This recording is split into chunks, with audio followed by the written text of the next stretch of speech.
I don't understand.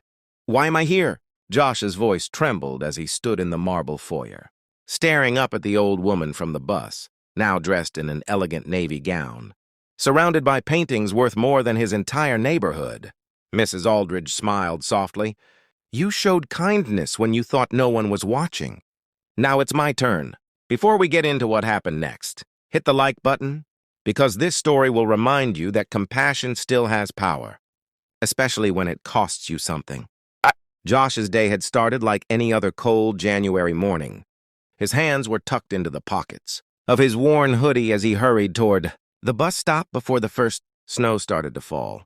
He wasn't thinking about anything special, just the fact that he had 2:10 left after skipping breakfast. He always skipped breakfast lately. At the bus shelter, a frail, elderly woman stood alone. She wore an oversized coat, clearly too thin for the freezing wind.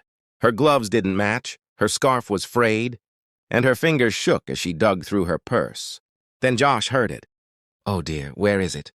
she murmured. Panic laced her voice.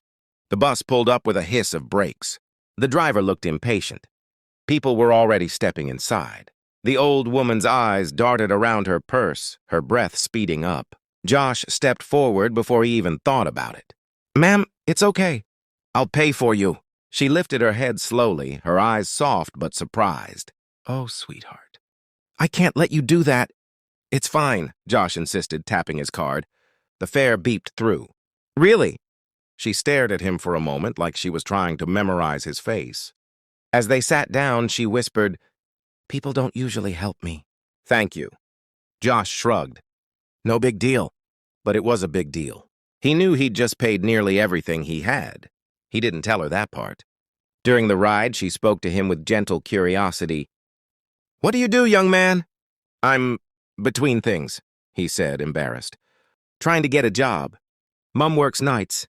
I help out with my little sister." The woman nodded thoughtfully, listening like his words mattered. When they reached her stop, she touched his hand. "You've helped me more than you know." She stepped off the bus and disappeared into the snowy street.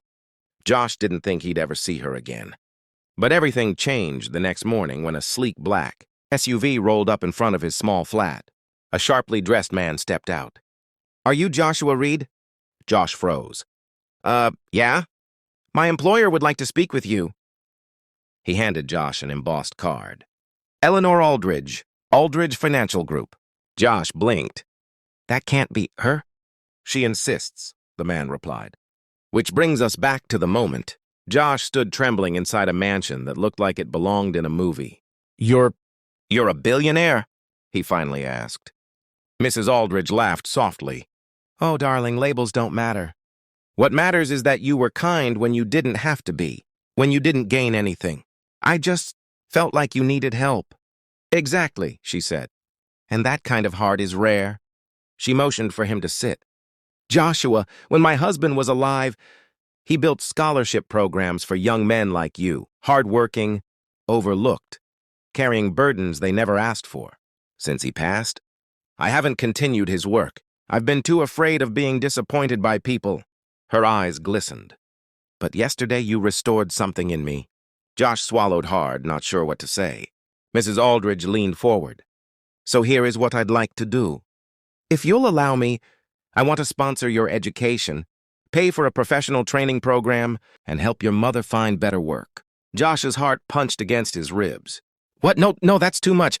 I just paid your bus fare." She smiled like she'd known he'd say that. "And that," she whispered, "is why I trust you." Suddenly, Josh felt warmth in his eyes. He blinked quickly, trying to hide it. "But why me?" "Because wealth doesn't reveal character," she said. "Moments do. And yesterday you showed me yours." Over the next months, Josh's life transformed. He enrolled in a training program. He had proper meals.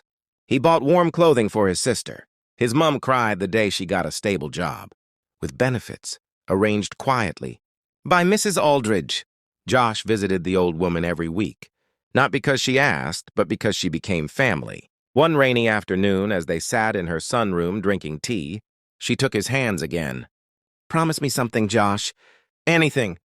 When life blesses you, pass it on. Find someone who can never repay you, and help them anyway." He nodded. I promise. She smiled, satisfied. And that, she said gently, will make you richer than I'll ever be. Years later, long after Mrs. Aldridge passed peacefully, Josh stood in front of his own scholarship foundation. A plaque on the wall bore her name. He looked at the young students, nervous, hopeful, full of potential, and felt her hand on his shoulder in spirit. His voice cracked as he spoke. I'm here today because a stranger believed in me, and I'm carrying her kindness forward. That's what true wealth is. The smallest kindness, offered quietly and without expectation, can echo farther than you ever imagine. If this story touched your heart, tell me in the comments. When was the last time someone surprised you with kindness? Don't forget to like, subscribe, and turn on notifications so you never miss another inspiring story.